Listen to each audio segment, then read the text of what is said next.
चलिए, आवाज़ सही जा रहा है, देख लीजिए एक बार। आवाज़ सही जा रहा है ना? हाँ। तो आज हम आपको बेसिक क्लास स्टार्ट करने वाले हैं। तो चलिए हम बेसिक क्लास के यहाँ पर हेडिंग देते हैं, है ना। बेसिक क्लास आपका हो गया। और तो याद रखिएगा, जो कम बार पढ़ना पड़े वह वही हम काम करते हैं।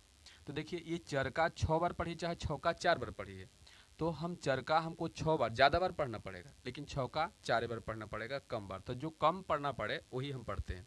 तो देखिए, छौका 4 बार पढ़ेंगे तो 6 चौका 24 हो जाएगा, 2 तो 4 हो जाएगा, है ना। तो यहाँ पर दहिना साइड वाला हम लोग लिख देते हैं एकदम सामने। देखिए, ऐसे सामने एकदम लिखेंगे, ऐसे सामने लिखेंगे।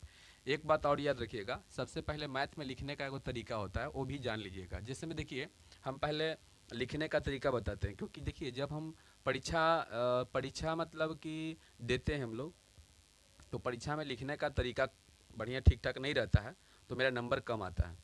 तो इसलिए लिखने का एक तरीका सबसे इम्पोर्टेंट है। जैसे मान लीजिए कि हमको लिखना है 5 2, है ना, 2 3 4 और 0, मान लीजिए 0 ऐसे लिखा गया। तो देखिए, ये लिखने का तरीका जो है आपका एकदम रॉन्ग है, एकदम गलत है। लिखने का तरीका होता है, पहले ये समझ लेना है कि लिखने का तरीका जो मैथ वाला होता है, अंक हम लोग लिखते हैं तो अंक पूरा का पूरा एक लेवल में जाता है। अब जैसे में यहाँ लिखेंगे 5 5, अब देखिए 2 3 4 0, ये राइट हो गया। तो ये लिखने का तरीका सबसे बेस्ट होता है, तो आपको ऐसे लिखना चाहिए, ठीक। तो आपका परीक्षा में नंबर बढ़िया आएगा। चलिए, और याद रखिएगा, जब भी हम गुना करेंगे तो उसके सामने सामने गुना करेंगे। क्या करेंगे? सामने। तो 6 में हम 4 से गुना करते हैं, तो 6 चौको 24, 2 तो 4।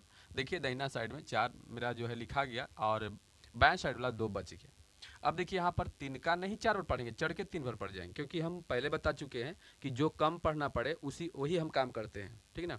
तो हम चर का 3 बार पढ़ेंगे, तो चरतियाई 12, 12 हो गया। और हाथ में मेरा 2 बचा हुआ था।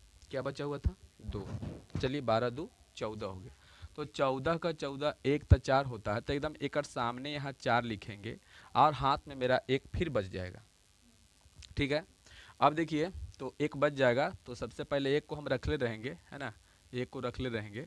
अब देखिए, चर का 8 बार नहीं पढ़ेंगे, 8 के 4 बार पढ़ेंगे, क्योंकि 8 का 4 बार पढ़ना पड़ रहा है और चर का 8 बार पढ़ रहा है, तो दिक्कत हो जाएगा ना। तो चलिए, 8 चौका 32, आ 1 33, 33 का 33 दोनों 3 होता है, तो एक सामने एकदम सामने लिखेंगे, 3 लिखा गया, ठीक है। देखिए, एकदम इसके सामने 3 लिखेंगे, और एक हाथ में फिर 3 बच गया। फिर हम यहाँ 6 का 4 बार पढ़ेंगे, तो 6 चौका 24, और 24